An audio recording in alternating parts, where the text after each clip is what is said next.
Learn to deal with the valley. The hills are kept the same. But don't you know you got wild blood running through your Friends, thank you for joining me for another episode of Lessons from a Father. I'm Adam. I'm a father of 6, and I've been through a lot in my life. And I hope that by sharing my journey, it can help anyone out there. Let's start off with a quote today from a fatherhood book that I have here, Why a Daughter Needs a Dad, by Gregory E. Lang. And it's basically just a compilation of quick, short readings and reasons. It reads, a daughter needs a dad to be the standard against which she will judge all men. How true was that? Daughters look at their dads as superheroes, right? There's a picture of me and my daughter's pink cape, and my son took it with my phone, and I'm actually holding my daughter up like Superman. And that picture means so much to me because it reminds me that even when I fall short, she may not notice. Now remember, I have 6 kids, 4 boys and 2 daughters. And I'm okay with them seeing me fall short. I'm okay with that. Because it doesn't take anything away from me. It just shows them that I'm human. And what that shows them is that when I fall short and I get back up and I continue to fight and continue to go and continue to work and continue to try and all of that, they see that I never give up. No, I've been down and out quite a few times in the time that I've had children. So 5 years ago, I had a brain injury. I got hit by the back end of one of my Mason body dump trucks. I have a construction company. And if you know anything about a Mason body dump truck, it's a massive tailgate, full steel, 500-600 pounds. It was kind of a freak accident because a piece of the tailgate broke. Unfortunately, I had no legal means to do anything because it was on my own property and it was a non-commercially registered vehicle because it was a classic. The tailgate broke off, cracked my skull, bruised my brain. I bled outward instead of inward. If I bled inward, I would have died there laying out. I was unconscious for a little while, for a brief period of time. But all the doctors and the surgeons told me that I should have died from that impact or I'd be a vegetable for the rest of my life. That was 5 years ago. I am probably 95-98% fully functional. I do have some tripping in my speech, and I do have some memory loss and things like that. I'm not as fluid with my words as I used to be, and that bothers me. But most people can't tell. It has affected my personality a little bit. If anything, it's made me more docile, just more kind of like whatever sometimes.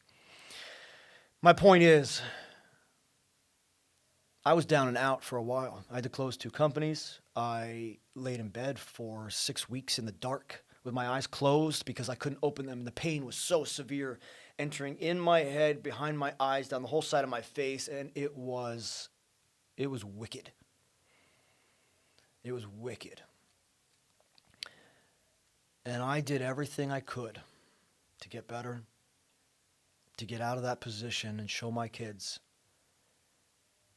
that I would overcome that challenge. And since then, I brought myself out of a deficit. I lost everything when I had the brain injury. Lost every single dollar that I had saved up and earned. So my point is that my kids have seen me cry. My kids have seen me in excruciating pain. My kids have seen me lose everything. I've been very honest with them without giving them concern. I don't believe that we need to give our kids reason to be concerned or to worry about their situation or their lifestyle or their future. I think that we should always provide them comfort. That's what we're there for. We're there to provide them comfort. But we're also there to give it in a way that's real. My kids have seen a lot. I have also discussed a lot of my past with them. My sons have been privy to a lot of my violent encounters. And I grew up having to go to my father's house every weekend, which was at a really trashy trailer park. And I got in a lot of fights almost every weekend there. And it was tough because Monday through Friday I lived with my mother in a nice, safe, comfortable country setting. And then Friday night, Saturday, and Sunday I had to go to my father's house. And it was not a good setting. It was not a good home atmosphere. Um, and I learned a lot there. But a daughter needs a dad to be the standard against which she will judge all men. So I really look at that in a way that is probably overly critical of myself, but not in a negative way, not to beat myself up. We can absolutely look at ourselves critically. That's okay. In fact, that may be better for some of us. But you have to have the mindset where as you are criticizing yourself constructively, it is not beating you down. It is encouraging you and uplifting you to do better. That is the key. So let's touch on that real quick because I think that may be the most important part of what I want to touch on today. By the way, when I hit record on this camera, I just run with it. I don't have any teleprompters. I don't have anything written out. As I talk, I may jot down a little note, which is why I keep the pen. But I barely even think about these things beforehand. So, see, now I forgot what I was going to say because I have a brain injury and I'm ADHD. Huh? What was I going to say? I remember. As we look at ourselves critically or analytically or just really attempt to give a fair and objective view of who we are, how we treat other people, the example we're setting. We can be critical. Absolutely. We can be overly critical on ourselves, not on other people. It's not our right. But as we overly criticize ourselves, we have to have the mindset and the strength not to allow that to beat us down. We have to allow that to encourage us. To say, all right, well, I really fucked up. I really did. I missed the mark. I did not do what I should have done. I didn't do what I could have done. I didn't do what I was supposed to do. But next time I will. I'm going to remember that. And next time I will. This is where I went wrong. This is the decision I made that really fucked things up for me. And now I've learned from that. And I'm not going to do that again. That's the key. So how do we do that? How do we strengthen ourselves, build ourselves up in preparation to break ourselves down, to criticize ourselves, to look at ourselves honestly? I know a lot of people, sadly enough, I know a lot of people, some who are really wonderful people, who cannot look at themselves honestly because it hurts. It hurts to feel blamed for something. It hurts to feel like they made a mistake. It hurts to feel like they fell short. But the problem is, they never look at those things to change them. And they continue to happen. They continue to happen over and over and over because they refuse to see what they're doing. And I think that comes down to confidence. I really think that comes down to a lack of confidence and insecurities. And what I've noticed is the way that a lot of people were raised or brought up or wired or conditioned in the environments that they were in. Sarcasm and condescension really takes a toll on people. Passive-aggressive behavior takes a toll on people. And what happens is they put up a shell. They create the shell of who they want to be. And that is who they hope to be as they move forward. And when they fall short, when they make a mistake, they go back to that shell. They go back to who they think they are, they want to be, and they say, I didn't do that. I didn't make a mistake because this is me. this outer shell that I've created, this image, this facade, if you will. That's me. I didn't do those things. It's only the other person's perception of what I did. So friends, we've got to strive to live life honestly, because if we're not being honest with ourselves, we can't be honest with others, and we certainly are not going to be able to be honest with our kids, because they'll see right through the bullshit. Kids can see through it.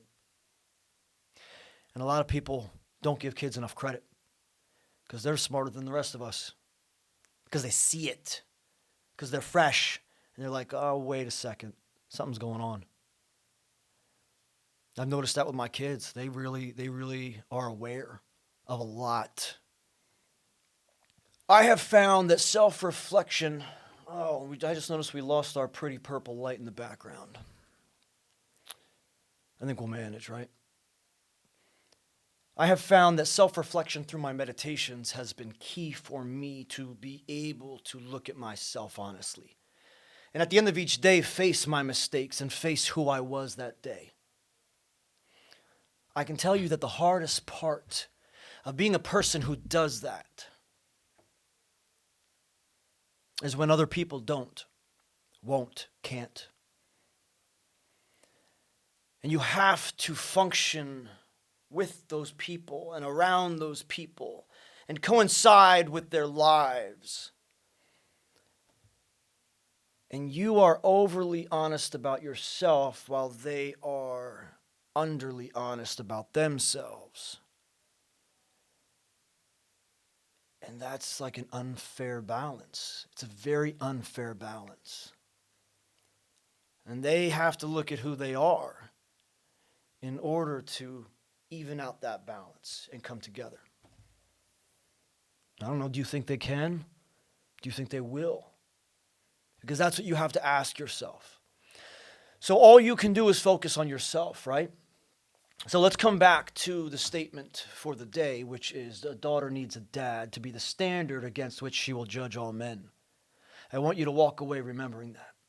Now, this isn't just for fathers. This isn't just for daughters, because this statement could be used for everyone, all of us. I don't want to generalize it. I do want to make sure that we take this statement as what it is intended to be, meaning a father's example on his daughters.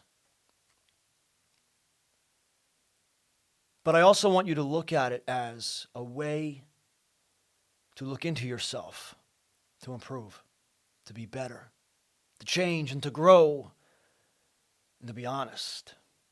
Because honesty and communication are the keys to every relationship.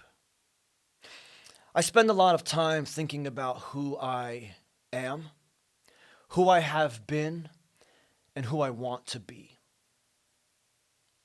And I encourage all of you to do the same, because that is the only way that you will achieve being the best version of yourself.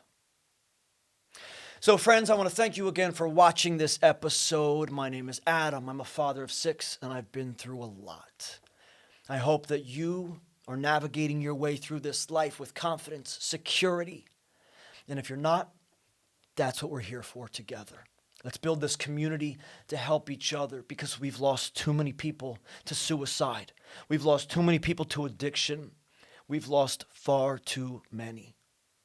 And we can help. So let's change the world together, starting now. Thanks for watching.